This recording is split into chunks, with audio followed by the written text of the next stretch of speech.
Buenos días, muy buenos días a todos. Es un verdadero placer poder comunicarme con ustedes y darles estas impresiones que tenemos frente a esta gran problemática de cambio climático que ha llevado a que se desarrollen estos instrumentos de mercado, como yo lo llamo, y uno de ellos es precisamente la energía verde. Eh, Muestre a ver si ven cómo paso. Ah, no, no estoy. Voy a compartirles eh, la presentación y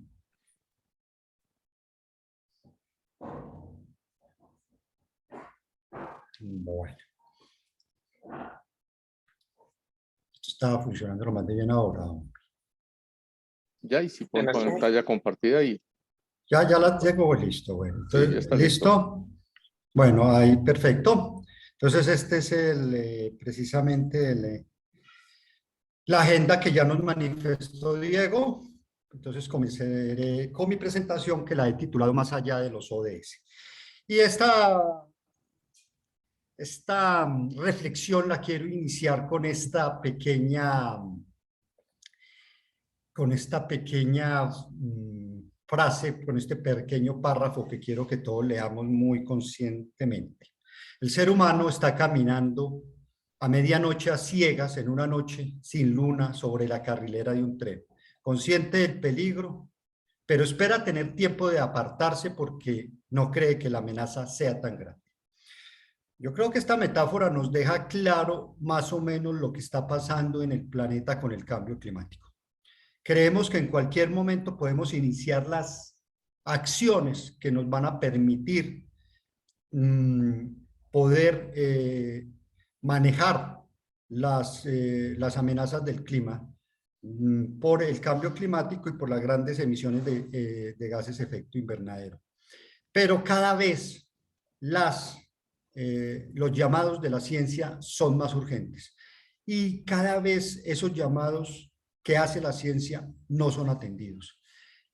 Por eso quiero, a partir de este gráfico, mostrarles eh, eh, eh, con criterios objetivos, precisamente cómo a medida que van aumentando las emisiones de gases de efecto invernadero y a medida que vamos haciendo los diferentes acuerdos internacionales, no paramos bolas y seguimos sin hacer caso, creyendo que en cualquier momento nos podremos apartar sin peligro.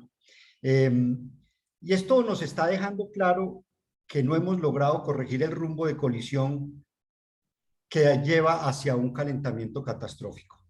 Este gráfico, que es una medición del Observatorio de Mauna Loa, muestra cómo ha ido creciendo las emisiones y es superpuesto los diferentes acuerdos de las diferentes cumbres multilaterales. Quiero empezar con en 1972. En 1972 se dieron dos hechos importantes. Pero 1972 era un punto interesante porque estábamos en plena en plena era dorada del capitalismo. Nadie iba a parar bolas de que debíamos pararle un poco la economía y que debíamos incluir la naturaleza. No, eso no lo teníamos en nuestros planes. Pero en 1972 se da la Conferencia Nacional, la Conferencia de Naciones Unidas sobre el Medio Humano en Estocolmo en 1972. Se acordó por primera vez la urgente necesidad de responder al problema del deterioro ambiental. Esta declaración de Estocolmo, por el grado de consenso internacional que generó y por la profundidad de sus conceptos, se ha convertido en la Carta Magna del Derecho Internacional Ambiental. Por eso es importante. Pero en 1972 también se dio otro hecho importante, que fue el informe del MIT de Meadows, los límites del crecimiento. Yo creo que todos lo han oído nombrar y más o menos los límites del crecimiento, ¿qué estaba diciendo? Decía, si se mantienen las tendencias actuales de crecimiento de la población mundial, industrialización, contaminación ambiental, producción de alimentos y agotamiento de los recursos, este planeta alcanzará los límites de su crecimiento en el curso de sus próximos 10 años. Estamos hablando de hace 50 años, cuando se dio este estudio de los límites del crecimiento. Ya vamos en la mitad de ese periodo. El resultado más probable, decía, será un súbito e incontrolable descenso tanto de la población como de la capacidad industrial. Yo digo que eso en términos un poco diplomáticos son catástrofes. Un descenso tanto de la población como de la capacidad industrial. Ya hay un llamado de alerta de la comunidad internacional. En 1987 se da el informe Brundtland, que fue un informe hecho para las Naciones Unidas, que se llamó originalmente Nuestro Futuro Común. ¿Cuál es la importancia de este informe? Que este informe utilizó por primera vez el término de desarrollo sostenible, definido como aquel que satisface las necesidades del presente sin comprometer las necesidades de las futuras generaciones. ¿Esto qué significa? Bueno, ya nos está diciendo, mire, pensemos en el largo plazo. Y este es otro de los grandes problemas. Nosotros no pensamos en el largo plazo. Precisamente las dinámicas políticas nos llevan a que pensemos solos en periodos de 4 o 5 años, que son los periodos electorales. Pero esto no da oportunidad para que tengamos realmente políticas públicas ambiciosas a largo plazo que nos podrían estar determinando en realidad acciones que nos lleven a mitigar estos comportamientos que están deteriorando el planeta. Ya en 1992, la primera cumbre de la Tierra, allí se crea la Comisión Marco de las Naciones Unidas para el Cambio Climático, aquí es donde se crea, adoptada en 1992 precisamente, y entró en rigor en 1994. Y compromete a los países firmantes a estabilizar la concentración de gases de efecto invernadero. Aquí es la primera vez que se menciona, vamos a estabilizar, estamos hablando de estabilizar, o sea, tengámoslas como están. Pero no hicimos caso, siguen aumentando las emisiones. Entra en el 2005 protocolo de Kioto, pero ya protocolo de Kioto, como ustedes se acordarán, no habla de estabilizar, habla de reducir el 5,2% de las emisiones de gases de efecto invernadero, y estas reducciones van a correr por cuenta de ¿quién? De los países industrializados, que son los que han tenido la responsabilidad histórica de estas emisiones. Y se deja fuera los países en desarrollo, que en parte ha sido uno de los grandes problemas de Kioto, porque a un país en desarrollo que dejó por fuera fue precisamente a China y a India, mencionémoslo también, que son grandes emisores. En 2009 ya es la cumbre de Copenhague. ¿Por qué era importante Copenhague? Porque en Copenhague lo que se pretendía era tener el acuerdo post-Kioto. O sea, aquí lo que queríamos era ya hacer tener todo como todo el acuerdo jurídicamente vinculante sobre el clima válido para todo el mundo, y que se aplicaría en el 2012, después del 2012, cuando ya terminara protocolo de Kioto. No se logró un acuerdo. En esta cumbre fue muy importante, asistieron 192 presidentes del planeta. Yo estuve en esta cumbre precisamente, fue muy, muy tensionante porque a través de la sociedad civil se hizo mucha presión para llegar a un acuerdo, no fue posible. Ya más adelante, en 2012, pues Río más 20, volvemos a hacer llamados, decir, señores, vamos mal, necesitamos un acuerdo que nos lleve a que podamos estabilizar, podamos reducir emisiones y podamos pararle bola a otros aspectos que no le estábamos, como no había el foco puesto sobre ellas, el deterioro de los ecosistemas. Esta cumbre, que se llamó El futuro que queremos, reconoce que la energía verde debe contribuir a objetivos claves como la erradicación de la pobreza, la seguridad alimentaria y el crecimiento sostenible, inclusivo y equitativo. Siguen aumentando las emisiones. París, viene el Acuerdo de París, el muy cacareado Acuerdo de París. Todos los países del mundo se comprometen a reducir sus emisiones a 2030 y decir, vamos a reducir las emisiones y de tal forma que la temperatura del planeta no aumente más de 2 grados centígrados a 2030. Todos los países se comprometieron, es claro que todos mandaron sus compromisos a Naciones Unidas, pero si sumamos todos los compromisos de todos los países del mundo, no alcanza para llegar a la reducción de emisiones que dice la ciencia que se necesita para estabilizar la temperatura. Entonces el Acuerdo de París está corto. A mí me gusta hacer quiero llamar la atención de por qué no estamos haciendo nada. Cómo todos estos tratados que acabo de mencionar han sido papel mojado porque no hemos podido lograr encarrilarnos hacia acciones que realmente nos lleven a una mitigación clara de las emisiones. Y quiero traer este gráfico, porque este gráfico que es elaboración mía con base en datos del IPCC y de la Agencia Internacional de Energía, muestra que el gráfico es las emisiones tal como las veía el informe del IPCC, el cuarto informe del IPCC de 2006-2007. Y ahí decía el IPCC que si no hacemos nada, en el 2007, ojo, que si no hacemos nada en el 2020 las emisiones del planeta serían 56 gigatoneladas.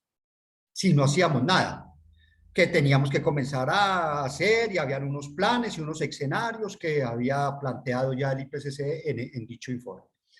Pues resulta que en el informe del PNUMA, brecha de emisiones del 2020, dice que para el 2019 las emisiones del planeta son 52 gigatoneladas y si tenemos en cuenta las emisiones derivadas del cambio de uso del suelo son 59 gigatoneladas.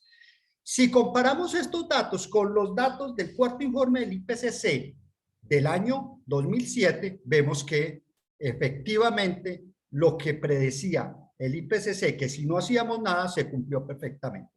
No hacemos nada. Seguimos con la misma brecha de emisiones, incluso un poco más de las que había predicho el mismo IPCC. Hay otro indicador muy preocupante que tiene que ver un poco ya más con la huella ecológica. Y me gusta mostrarlo porque nos sacude un poco. Este indicador es el indicador, se llama el día de sobrecarga o el día de sobregiro ecológico de la Tierra. Este índice, que es medido desde 1970 por la Fundación Global Footprint Network, nos muestra cómo nos gastamos los recursos de la Tierra y cómo la Tierra absorbe los desechos desde 1970. En 1970 más o menos estábamos en el 30 de diciembre, o sea que el 30 de diciembre nos acaban los recursos de ese año, nos faltaba un día. Bueno, estábamos en sobregiro un día. Ya para el año 2021, el sobregiro de la Tierra fue el 29 de julio. 29 de julio, o sea, ¿qué quiere decir esto? Que el 29 de julio se acabaron los recursos de la Tierra para atender toda la dinámica económica del planeta y para absorber los desechos.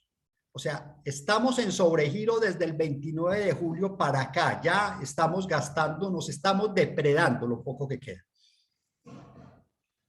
¿Esto qué nos está indicando ya?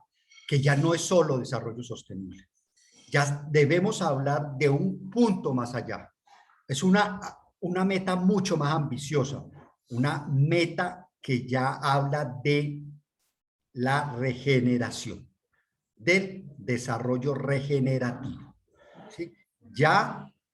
Y ese desarrollo regenerativo ya se está comenzando a conversar no solo en los círculos académicos y en fundaciones que trabajan en estos temas ambientales, sino a nivel empresarial.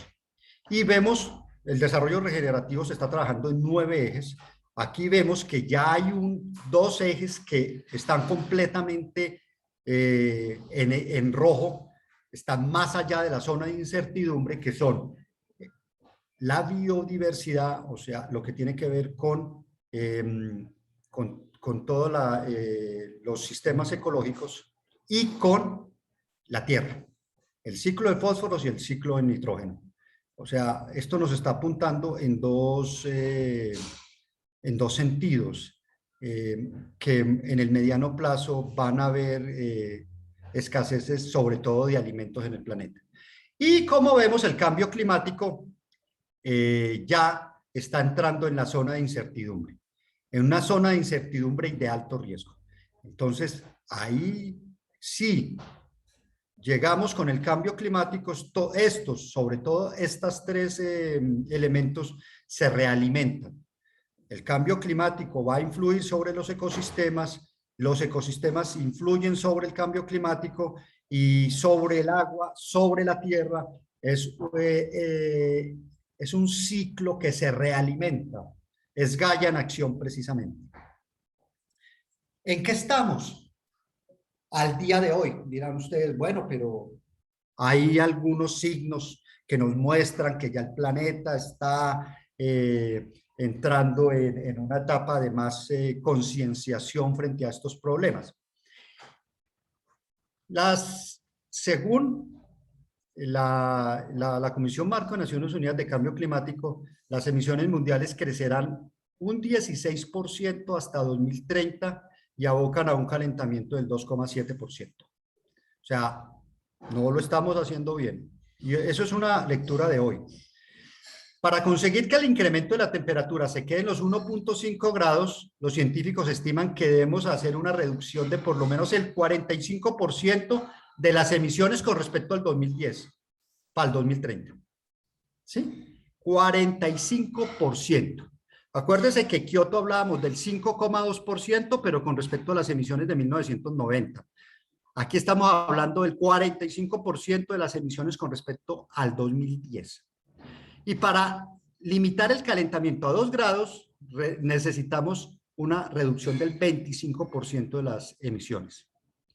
Por eso el 16% que estamos viendo para el 2030 es un gran motivo de preocupación. Ante este panorama, muchos países dijeron, vamos a reevaluar las metas que pusimos en el Acuerdo de París. 102 países, entre ellos la Unión Europea y Estados Unidos, Colombia no precisamente, han actualizado sus planes de recorte de gases de efecto invernadero. Pero Naciones Unidas dice que todavía estos esfuerzos son insuficientes. No sirven para corregir la trayectoria mundial que tenemos. Si se tienen solo en cuenta estos planes más ambiciosos que han puesto estos 102 estados, las emisiones caerían solo un 12% al 2030. O sea que no alcanzaríamos a cumplir la meta ni siquiera de los 2 grados centígrados. ¿Sí? Por eso ya están surgiendo incluso, y hay señales de entidades internacionales, por ejemplo, como la Agencia Internacional de Energía, que no es precisamente una agencia que represente sectores medioambientales, sino que representa a empresas de la economía formal y sobre todo la economía de los hidrocarburos, que dicen, señores, hay que dejar los hidrocarburos que existen ahora enterrados, ¿sí? Hay que dejar esas reservas de crudo y gas bajo tierra, ¿sí? Y esta petición que hacen muchos científicos, como les digo, también la está haciendo ya la Agencia Internacional de Energía. Entonces, eso para mí es una señal muy poderosa, ¿sí? Y fuera de eso, algunos de los grandes centros de inversión ya están diciendo, no queremos invertir en negocios que tengan que ver con combustibles fósiles. Ya se están dando señales fuertes en ese sentido. Ojalá no sea tarde. Pero me fui para atrás, me voy para adelante. ¿Esto qué significa en el mundo de la energía? La energía es el responsable del 65% de las emisiones de gases de efecto invernadero. Y el sector eléctrico juega un papel fundamental en esto, ¿sí? Y ese papel que juega vamos a mirarlo a ver en números qué significa. Ya vimos que la ventana crítica de acción es 2030. Allá nos vamos a medir. Muestre a ver cuántas emisiones hemos reducido. Y el reto en cuanto al sector energético y el sector eléctrico es reducir del 29 al 61%, perdón, aumentar del 29 al 61% las energías renovables a nivel mundial en 10 años. ¿Sí? Para tener una reducción del 45%. Quiero hacer una aclaración aquí. Los objetivos basados en la ciencia, o sea, los objetivos de reducción de gases de efecto invernadero que dicen los científicos, a 2030, en esos datos me estoy basando, porque a esos datos son a los que debemos apuntar, ¿ok? ¿Y eso qué implica? Que tengamos una cuota global de energías renovables del 61% como mínimo al 2030. ¿De qué estamos hablando exactamente? Estos datos son tomados de un informe que se llama Net Zero de la Agencia Internacional de Energía, que ellos se basaron precisamente en los objetivos basados en la ciencia en la reducción de gases de efecto invernadero. La demanda global de energía en el 2020, según la Agencia Internacional de Energía, fue de 26.778 terabytes. ¿Sí? Y para el 2030 se espera una demanda global de energía de 37.316 terabytes. ¿Cuál sería entonces la cuota de renovables? La cuota de renovables al 2030 serían 22.817 terabytes hora como cuota de renovables. ¿Esto qué implica? Que las emisiones de gases de efecto invernadero en el sector eléctrico de la matriz energética mundial al 2030 debe estar alrededor de 5,816 gigatoneladas de CO2. Para que nos demos una idea de cómo debe ser la matriz eléctrica del mundo, en este momento, en el 2020, el factor de emisión de la red eléctrica mundial es 0.504 toneladas de CO2 por cada megavatio hora generado. Cada megavatio hora generado en promedio en el mundo emite media tonelada de CO2. Esperamos que para el 2030 estemos emitiendo 0,156 toneladas de CO2 por cada megavatio hora generada.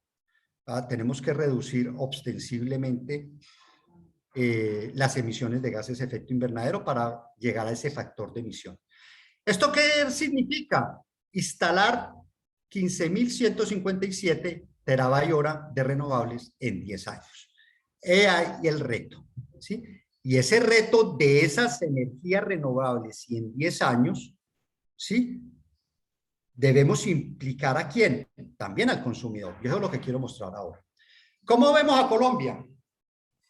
A Colombia la demanda de energía fue de 69.324 gigavatios horas y al 2030 esperamos que tengamos una demanda de 102.282 gigavatios hora.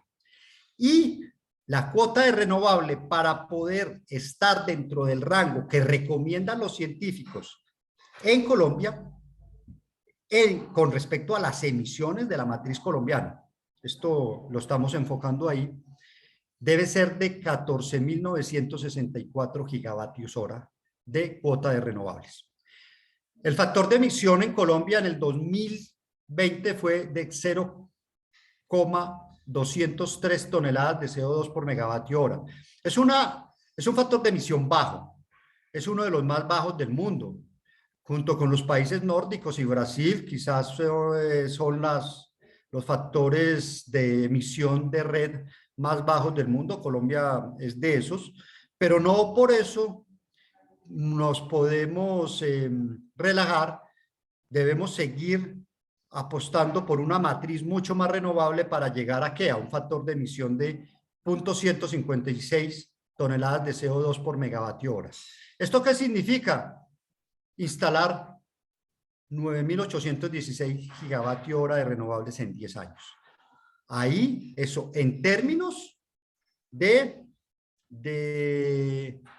cambio de matriz es un reto para las empresas, un reto para que las empresas puedan posicionar sus proyectos dentro de la demanda, ¿sí? Dentro de la demanda, ¿con qué? Con lo que nosotros siempre, con lo que desde IREC, Exim, estamos promoviendo, que es precisamente lo que hemos denominado el atributo verde.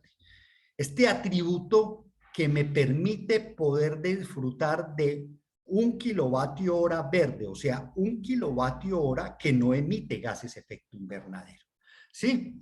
Y por lo general las organizaciones y los usuarios también, porque queremos involucrar a los usuarios residenciales también para que sean partícipes de este reto de ayudar a convertir la matriz colombiana en una matriz mucho más renovable, ¿sí? Y las organizaciones mundiales por lo general ya tienen otras instituciones que les están también incentivando y que los están midiendo, ¿sí? El Carbon Disclosure Project, está el Dow Jones Sustainability Index, está el RE100, que es una institución que se inscriben las organizaciones para garantizar su compromiso a tener un consumo netamente de energía 100% renovable. ¿Esto qué implica? Para las organizaciones implica que esto les ayuda con lo que tiene que ver con las emisiones indirectas asociadas con el consumo de energía eléctrica. Las emisiones asociadas al consumo de energía eléctrica pueden ser compensadas en el inventario de las organizaciones con energía verde. Porque en el momento en que vos consumís energía verde, la organización consume energía verde, el factor de emisión es cero. Ese factor de emisión que estábamos hablando de 0.156 al 2030 o 0.203 al 2020 se convertiría en cero. ¿Qué quiere decir? Que en su inventario ya no tendría emisiones asociadas al consumo de energía eléctrica. Es cero. Y eso es un gran paso para la compensación de las emisiones, ¿sí? Que lo pueden llevar ¿a qué? A ser carbono neutral. Que esa es una tendencia en las organizaciones ahora para mostrar sus compromisos con el cambio climático. ¿Sí? Entonces, podemos, ustedes, señores grandes consumidores, su inventario de gases de efecto invernadero, compensar con energía verde y compensar con certificados de reducción de emisiones del mercado del carbono, las emisiones directas o emisiones alcance 1 para ser carbono neutral. Y así dar un gran paso para comenzar a contribuir a cumplir esa meta que dice la ciencia que debemos tener al año 2030. Señores, espero que esta reflexión les haya dejado elementos para que comencemos a ser más ambiciosos en nuestras metas de mitigación de gases de efecto invernadero. Le doy el paso a Diego para que nos cuente un poco sobre IREC y el Objetivo de Desarrollo Sostenible número 7.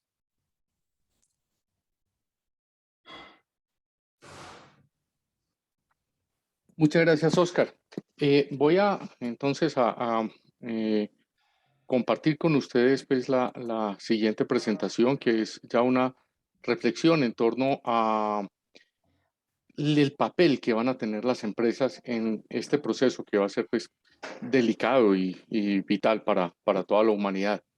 El punto clave en todo esto, Exim ha estado acompañando el desarrollo de los ODS, hemos acompañado a Pacto Global, hemos acompañado a Unidos por los ODS y hemos acompañado el inicio del proceso del SDG Tracker, que es la plataforma colombiana de registro de avance en los ODS para cada una de las empresas del país.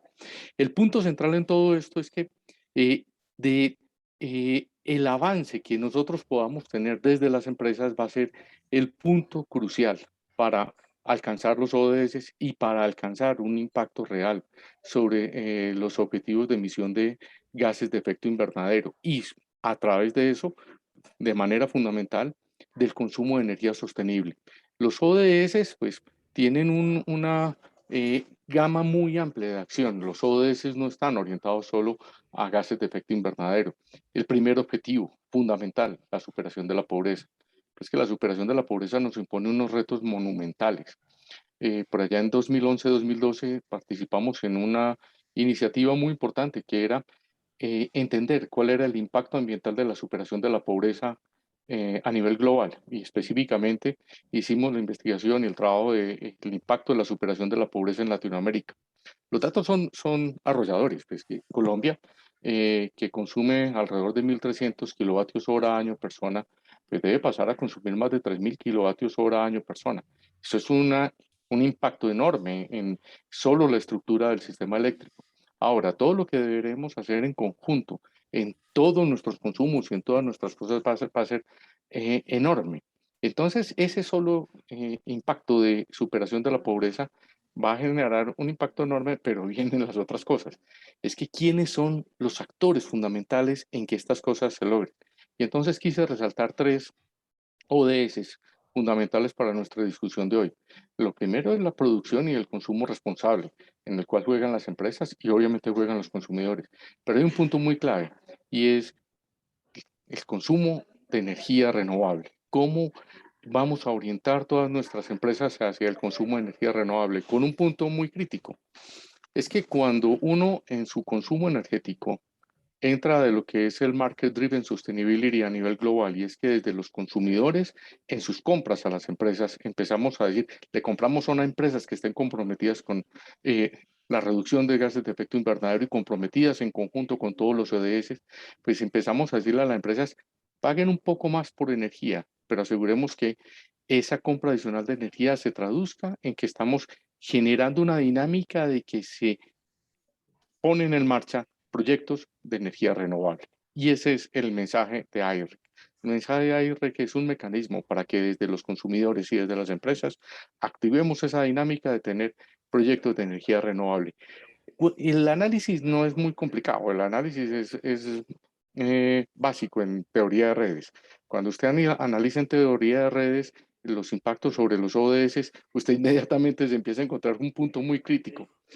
Si las empresas no se comprometen con los ODS, no vamos a tener ODS. El punto central es a través del tejido empresarial que vamos a generar una estructura incluyente que nos permita superar la pobreza. Pero ya para el efecto nuestro, para no ahondar más en todos los demás detalles, el hacer la transición hacia una matriz de energías que no tengan emisión de gases de efecto invernadero va a depender en una parte central de las empresas y en otro punto de los consumidores. El tercer actor, que es el gobierno, juega, pero es que los que jugamos somos nosotros y las empresas. Nosotros como consumidores a través de toda nuestra actividad normal, pero a través también de nuestra decisión como consumidores de actuar con empresas que estén comprometidas con la reducción de los gases de efecto invernadero y con la integralidad de los ODS. Cuando ustedes empiezan en estos gráficos de redes a hacer todos los análisis de simulación de impactos, las empresas son las que van a jugar un papel fundamental en el alcance de los ODS. Y nuestro punto clave, energía asequible, energía no contaminante, va a ser absolutamente central el papel que jugamos con las empresas. Los mecanismos para actuar sobre ello van a ser certificados de origen, certificados de no emisiones y específicamente la R, que es un certificado de origen de energía renovable que debería pasar, y pasa de hecho, es a ser un ingreso adicional en los flujos de caja futuros de los proyectos que sean de energía renovable.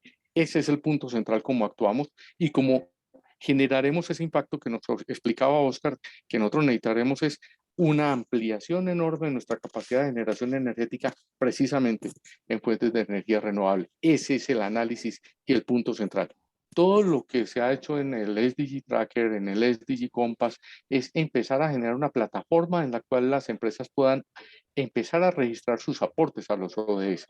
Muy rápidamente, vamos a empezar a ver que se hacen los reportes anuales de empresas y esas empresas van a poder empezar a decirle a sus consumidores, mire, yo estoy reportando a los ODS y específicamente estoy reportando mi cumplimiento, mi seguimiento de cumplimiento en energía renovable a través del ODS 7 y el soporte a ese reporte del ODS 7, en el cual ya hay muchas compañías en el mundo participando a través de la compra de los IREX, es precisamente mostrando la adhesión a un estándar que es base, pueden haber otros más, pero el que se ha adoptado en el SDG Tracker de Colombia es el estándar GRI 300 y específicamente el 302 de energía.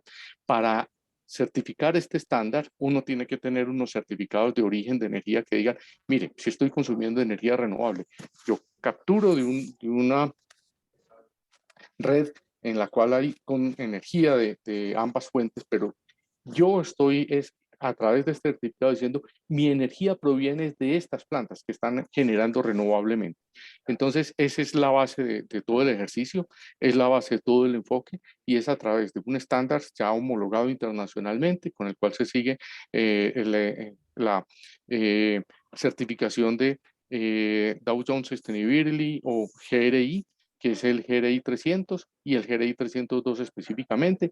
Aquí está en detalle, pues, cómo es el GRI 302 específicamente para certificar los consumos de energía. Y yo creo que el reto de las compañías es, en cada uno de los ODS, ir avanzando en de qué manera puede certificar que está aportando esos ODS y específicamente en el ODS 7, este es el mecanismo para certificar su aporte. La invitación, pues, es que nos adhiramos a este esquema de reporte y que sea a través de estos mecanismos que nosotros podemos avanzar en ese reto enorme que tenemos de reportar a nivel local y a nivel internacional y reportándole a las compañías de las cuales nosotros somos proveedores o reportando a nivel internacional cuando somos exportadores que estamos adheridos a un estándar de energía renovable.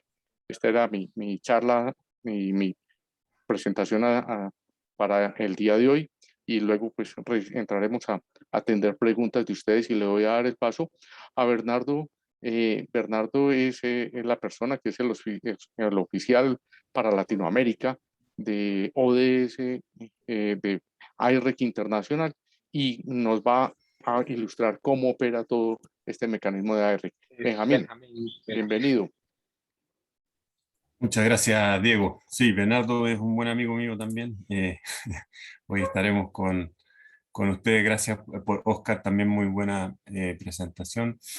Voy a intentar aquí compartir mi pantalla. Bueno, espero que estén todos muy bien y gracias por atender este seminario.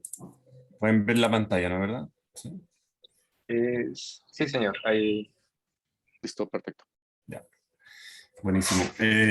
Efectivamente, como comentaba Diego, yo estoy coordinando las tareas de la Fundación IREC en Latinoamérica, desde México a Chile, Argentina.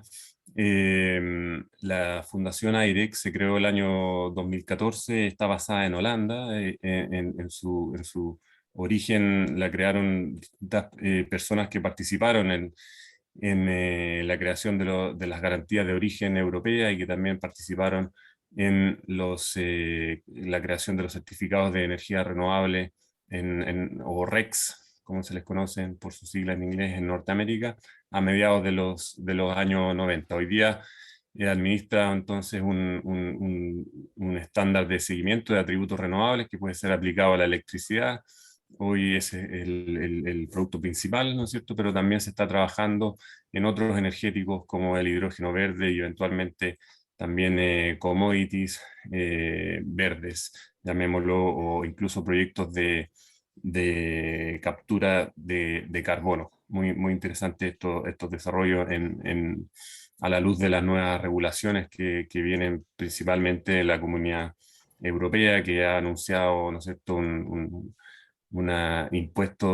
Carbon Border Adjustment Mechanism que se denomina para mediados del 2023, que esperan empezar a pilotearlo y ya el 2026 va a ser un requisito para todas las importaciones al área económica común.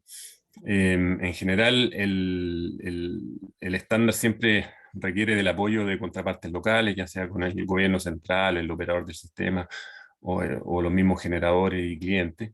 Y bueno, todos los documentos asociados al aire, las tarifas, etcétera, está todo en nuestro sitio web que los invito a visitarlo después. Esta presentación también va a estar disponible, como comentaba Edison, en la tarde en el blog de Exim.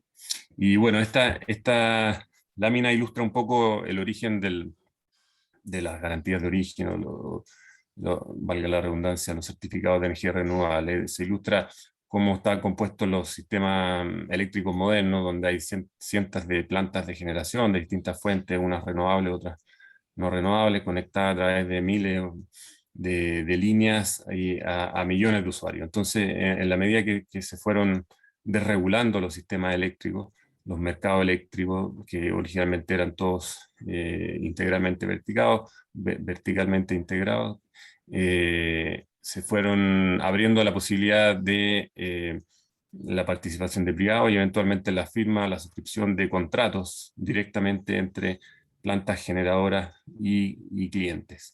Entonces, ¿cómo podía un cliente proclamar o declarar que estaba consumiendo energía renovable cuando en realidad está siendo abastecido por una red o un sistema? Entonces, para responder esa pregunta, abordar esa problemática, es que se crean los certificados de energía renovable que dan cuenta de las características físicas y objetivas, digamos, de las plantas de generación, llevan un sistema de contabilidad separada, ¿no es cierto?, para después finalmente asignarle ese atributo renovable al cliente final y con ello cerrar el ciclo de lo que se denomina el suministro renovable. O sea, por una parte viaja el suministro físico, ¿no es cierto?, por la red eléctrica a las plantas del cliente, y por otra parte, llamémoslo, viaja en un sistema de registro centralizado del atributo renovable, de esta propiedad del atributo renovable que se crea en el momento de la generación misma en la planta. Se puede transferir al usuario final y asignárselo, digamos, y no vender el mismo gato varias veces, como dicen algunos, sino que con eso se asegura la exclusividad de ese atributo y de ese suministro, vinculando la planta, como decía Diego, la planta renovable a un cliente específico. De esta manera, en esta lámina se presenta lo que es el principal entregable de los certificados aire, que es la declaración de redención de certificados, que es el acto de cancelar o darlos de baja en beneficio de una organización, de un cliente final. Y en este se identifica, ¿no es cierto?, los datos, el nombre de la organización, quién se lo está suministrando, los volúmenes, la ubicación, la planta, el país, digamos, el periodo del consumo, para qué se está utilizando, que normalmente es para reportabilidad de emisiones de alcance 2, que son las compras de energía de la red, ¿no es cierto?, a terceros, para poder efectivamente usar el factor de emisión del suministrador, que en este caso es 0, como decía Oscar también, y no es necesario esperar al 2030, sino que desde ya se puede usar ese factor de emisión 0 a través de estos certificados que son después reconocidos por los estándares de reportabilidad de emisiones. Como les mencionaba, se reflejan datos fácticos, digamos, de un aire que representa 1 megawatt-hora, dónde y quién lo generó, qué planta.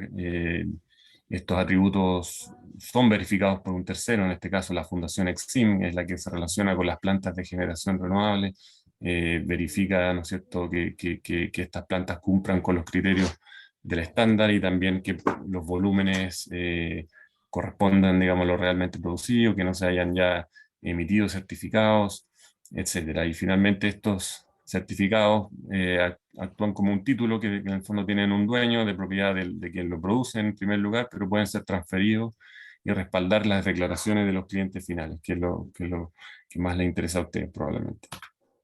De esta manera podemos ir trazando los atributos renovables en la red y poder asignándolos a los clientes finales. Y nosotros vemos que cada vez más esto se ha ido, digamos, expandiendo en las redes, en los países desarrollados y también en el resto del mundo, y no solo a las fuentes renovables, sino que ya cada uno va a saber un poco cuál es la energía y del origen de la energía que está consumiendo.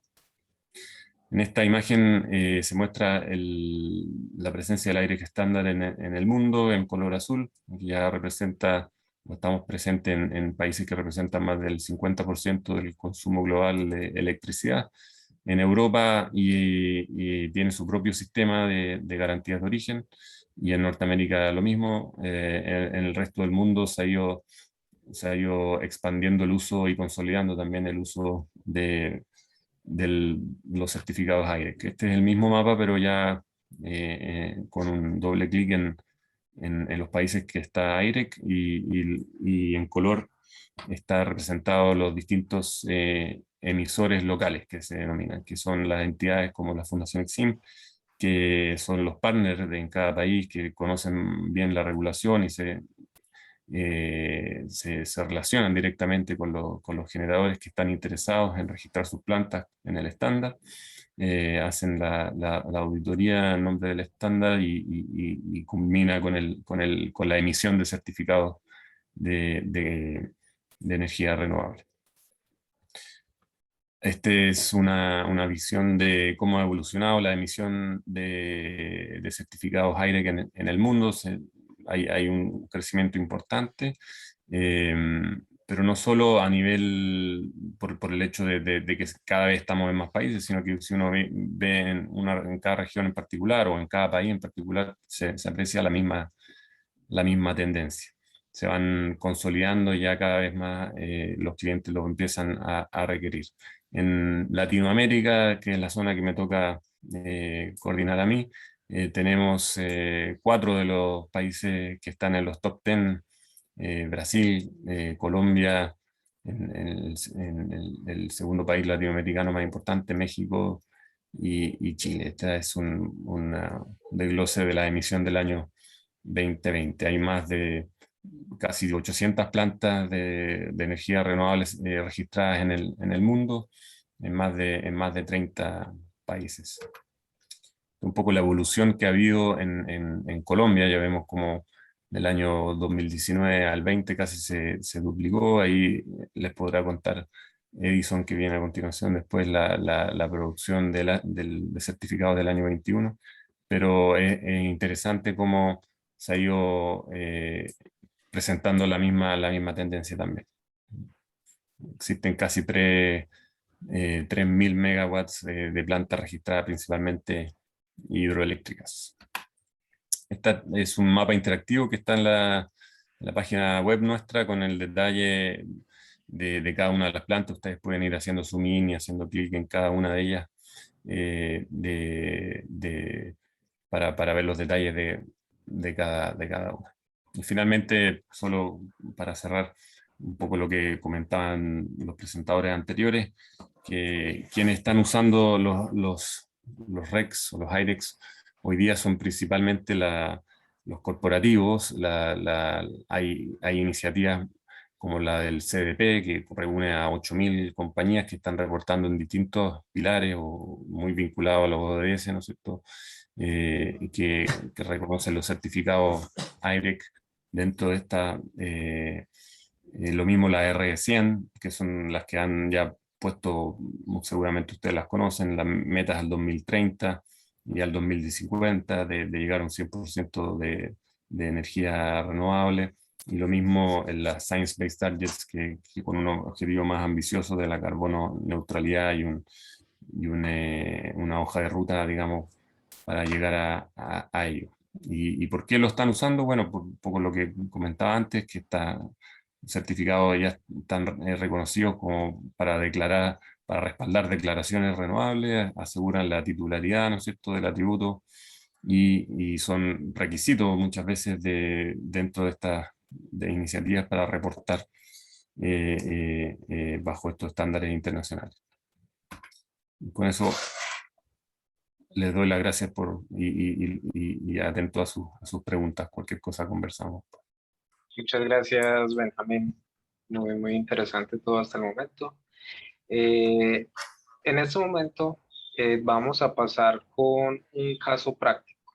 La idea es que, como habrán visto todos ustedes, hemos ido partiendo como de unas líneas muy grandes, unos problemas globales, y hemos ido desglosándonos un poco para llegar a este ejercicio que queremos mostrarles algo práctico, pero haciendo la salvedad de que esto depende es de la relación que haya entre los oferentes de estos atributos renovables y quienes estén interesados en comprarlos.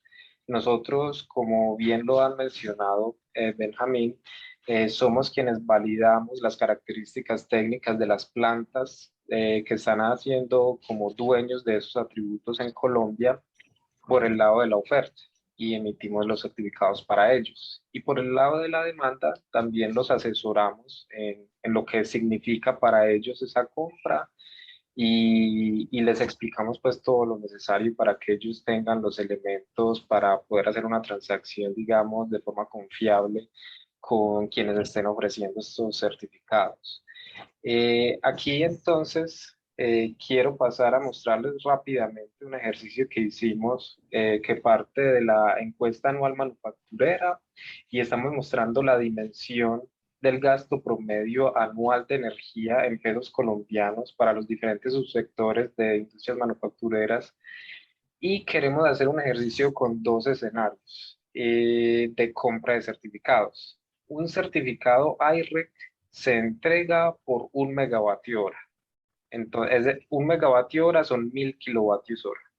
Entonces, y siempre se hace ex post, es decir, una empresa reporta el consumo de energía eléctrica de un periodo pasado. Entonces, por ejemplo, yo quiero certificar para un trimestre, para un semestre o para un año pasado la energía que yo consumí, que fueron X cantidad de kilovatios hora o megavatios hora, y quiero compensar el 100% o un porcentaje de eso, y para eso quiero comprar certificados de energía renovable. Aquí vemos que si el gasto promedio anual de la energía está en esta dimensión para estos subsectores, de acuerdo con los promedios que se encuentran en ese archivo para 2019, son estos cálculos, tendríamos que si se compra un certificado, 1 MWh, en $1, y eso un supuesto pues que hacemos nosotros, finalmente eso va a depender de la negociación entre quien lo está comprando y quien está vendiendo, porque pues cada uno tiene la opción también de conseguirlo con el oferente que sea, no necesariamente tiene que ser el su prestador de servicios, esto se entrega por fuera de la entrega física de la energía, pueden existir incluso diferentes modalidades de negociación ahí. A mí se me ocurren un par, simplemente buscar la planta que está registrada y consultar si tienen disponibilidad de certificados para una cierta cantidad y negociar el precio. Otra podría ser negociar directamente con el prestador de servicios y decirle, ve, yo tengo un contrato con usted que es de una entrega de una energía, simplemente un pacto por unos precios de mercado. Yo quiero complementarlo por unos pesos adicionales a la tarifa pues normal de pesos por kilovatio hora que se tiene, y a cambio de esos pesos adicionales entreguen a mí los certificados de que esto viene de una planta renovable. El impacto que tendría, vemos aquí que pues, por sectores es muy diferente pues, el costo que se tendría, pero en promedio el aumento porcentual en el costo de la energía estaría alrededor de 1.1%. Eso, como les digo, como un ejercicio solamente numérico para darles una dimensión, porque de nuevo, finalmente, esto va a depender de la negociación entre las dos partes. Y ya pasando de esto, queremos mostrarles ya como una conclusión también de tendencias del mercado, partiendo de los drivers que ya Oscar, Diego y Benjamín nos han mencionado, de la parte que las empresas buscan el cumplimiento de los ODS, de las exigencias cada vez mayores de los consumidores para esas características bajo las cuales se están produciendo los bienes y servicios que estamos adquiriendo, y las exigencias para la entrada a mercados internacionales, pensándolo como desde el lado de los proveedores o simplemente para entrar a un mercado como consumidores también. Y la conclusión ha sido de ir más allá de la compra del certificado de energía renovable. Entonces, este es un instrumento de mercado que le sirve a las empresas para compensar esas emisiones asociadas con el alcance 2, asociadas con el consumo de energía eléctrica que tomamos de la red.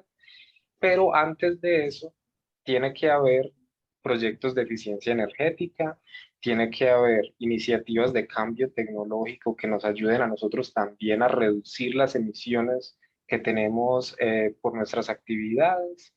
Y luego de eso, entonces, tenemos mecanismos de mercado que nos ayudan a complementar, digamos, esas iniciativas. Y más allá de eso, existen iniciativas, incluso en Colombia han estado saliendo mucho también, parte pues por la última ley de transición energética, en la que hay un artículo en la que se menciona un sello de producción verde. También han surgido otros por parte de eso, por ejemplo, Icontec tiene un sello, un piloto en este momento de un sello verde. Internacionalmente esto ha sido pues algo muy conocido también durante mucho tiempo. Yo diría que el más conocido es Ecoenergy. Ellos funcionan en casi todo el mundo, tengo entendido, y lo que hacen es proporcionar una adicionalidad a ese reclamo. Es decir, nosotros en este momento entregamos un certificado para una energía que es de origen renovable, pero además de eso, si bien en este certificado están incluidos todos los atributos sociales y ambientales de esa energía, pues nosotros quisiéramos saber específicamente qué otros beneficios tiene esa planta, tiene esa generación. Y lo que buscan estos de Ecoenergy, Green el Gold Standard Renewable Energy Label y otras etiquetas, es eso precisamente, darle como adicionalidad a ese reclamo. Por ejemplo, además del ODS 7, ¿qué otros ODS se están cumpliendo? Además de este reclamo, ¿qué otras iniciativas están cumpliendo las empresas? ¿Cierto? Y más allá, hay, por ejemplo, otras empresas que buscan incluso hacerle un matching de las 24 horas del día, 7 días de la semana. Esto por temas de agregación de volumen de energía, muchas veces algunas empresas, como eso particularmente lo he visto, por ejemplo, de la empresa Google, que ellos tienen un consumo energético monumental. Ellos dijeron, bueno, sí, primero cumplimos con las iniciativas de eficiencia energética y otros. Después nos fuimos a compensar las emisiones asociadas con nuestro consumo de energía, pero después nos dimos cuenta de que incluso más allá quisiéramos tener una energía que se genera durante las 24 horas del día que sea renovable y nosotros poder acceder a el atributo de eso y no compensarlo, digamos, con volúmenes por el tema, pues, también de las curvas de generación de las diferentes tecnologías y específicamente de las tecnologías renovables no convencionales, ¿cierto? Entonces, en conclusión, es eso, es tratar de ir más allá también a ese reclamo. En esta parte, entonces, terminamos con las intervenciones. Si tienen preguntas o comentarios, de todas maneras, aquí está mi contacto. Pueden escribirme, podemos programar una teleconferencia o una llamada, pues si tienen alguna pregunta o inquietud particular. Veo entonces que aquí hay una pregunta. ¿Consideran que la normatividad actual de Colombia favorece las condiciones para que los sectores privados logren las metas de carbono neutro, especialmente teniendo en cuenta que gran parte de la industria del país es mediana y pequeña? O sea, quisiera pasársela a Oscar. Eh, Alejandra, Alejandra Echeverri hace esta pregunta. Alejandra, te voy a ser sincero, no, yo no lo veo así.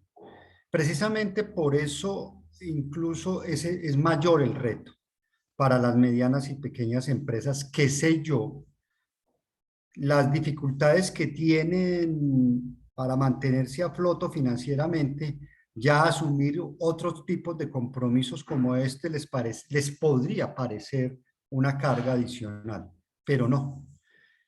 Esto es un posicionamiento importante que deben comenzar a hacer las empresas con miras al futuro.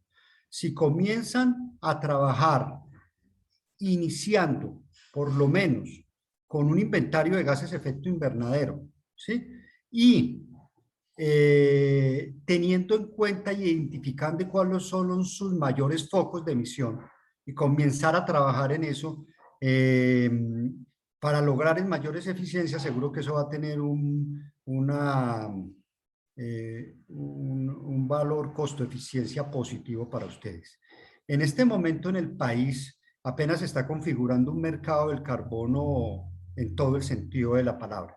Cuando reglamenten la ley de cambio climático y ahora que con el impuesto al carbono que está dinamizando y valorando mucho más los certificados de carbono, vamos a tener un mercado del carbono mucho más dinámico, donde las empresas podrán ofrecer sus posibles reducción de emisiones o proyectos de carbono para vender sus bonos a unos precios mucho más competitivos. Pero las empresas en sí mismas que no tengan oportunidades de registrar proyectos de carbono, pueden, como te digo, iniciar con un inventario de gases de efecto invernadero y mirar cómo, como les había dicho yo, precisamente, si con el atributo verde llegar a compensar las emisiones asociadas al consumo de energía eléctrica y ver cómo pueden compensar con certificados de reducción de emisiones, que no necesariamente tienen que ser colombianos. Ojo, para ser carbono neutral, no necesariamente los bonos tienen que ser colombianos, pueden ser internacionales que son un poco más baratos o se pueden conseguir en el mercado del carbono mucho más baratos que los bonos en Colombia, por lo menos en este momento. Muchas gracias, Oscar. Por aquí nos hacen otra pregunta, Ana Sánchez, que no le queda claro cómo es el tema de la compra de los certificados. Por supuesto, si quieres, entonces, mira, normalmente eso es una negociación entre quienes lo están ofreciendo, y me voy a devolver aquí unas diapositivas para mostrarles quiénes son en este momento. En esta tablita de aquí abajo vemos las plantas que están registradas y sus operadores. Entonces ustedes podrían directamente decir, ve, yo tengo interés en certificados de la planta X de este listado y comunicarse con el operador. Y para eso, pues, para no dar vueltas, pues, directamente con el operador, se comunican conmigo, yo les doy contacto directamente de los responsables en EMGESA, en EPM, en South Pole y pronto también AES Colombia, que está en proceso de registro Chivor. Y les decimos, sí, vea, con ellos pueden directamente negociar esos certificados. Y en la modalidad de negociación va a depender mucho pues de lo que les propongan directamente esos operadores o de lo que ustedes también les puedan proponer, porque en esto pues, como les decía ahorita, podrían generarse diferentes esquemas de la entrega de estos certificados. Podría estar establecida desde antes como un compromiso hacia futuro por un contrato, por ejemplo, un PPA que ustedes tengan que se complemente con unos pesos adicionales para la entrega de estos certificados, o simplemente decir que ustedes quieren comprar 1000 certificados y de esta planta ojalá o de estas tecnologías, porque aquí es muy importante también que uno de los determinantes del precio del certificado va a ser también la tecnología. Pues normalmente en el mercado aquí en Colombia internacional se podrían valorar mejor certificados, por ejemplo, de plantas hídricas de pequeño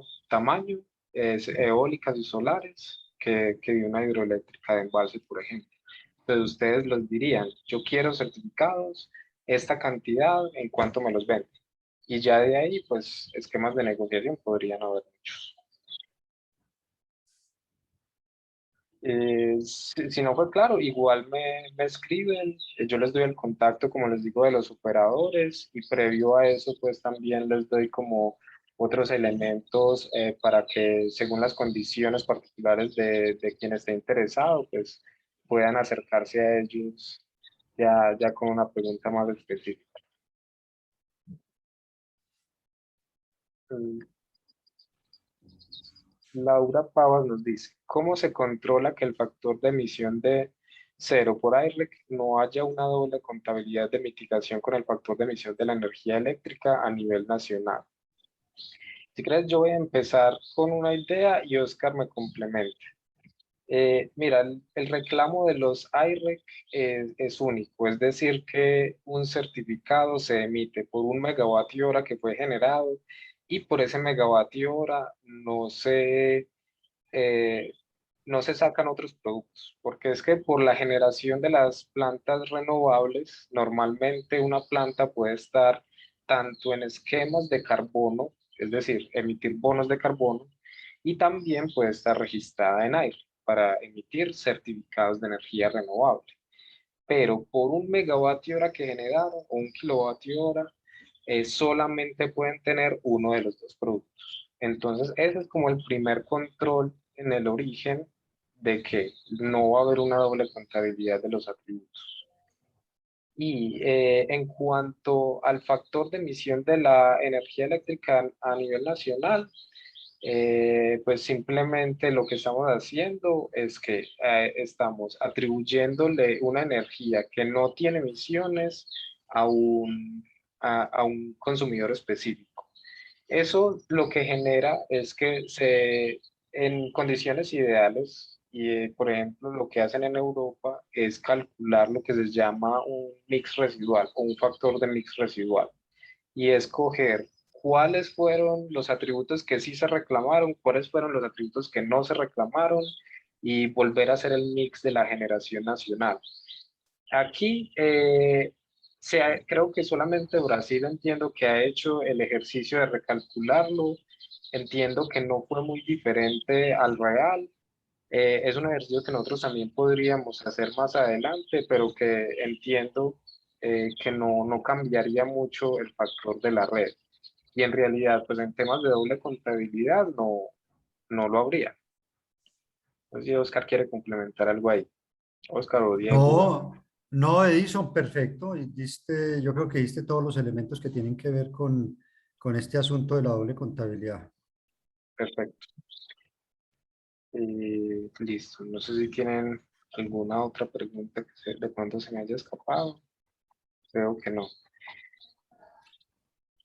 Listo. No siendo más. No sé si Benjamín, Diego, Oscar tengan algún comentario final.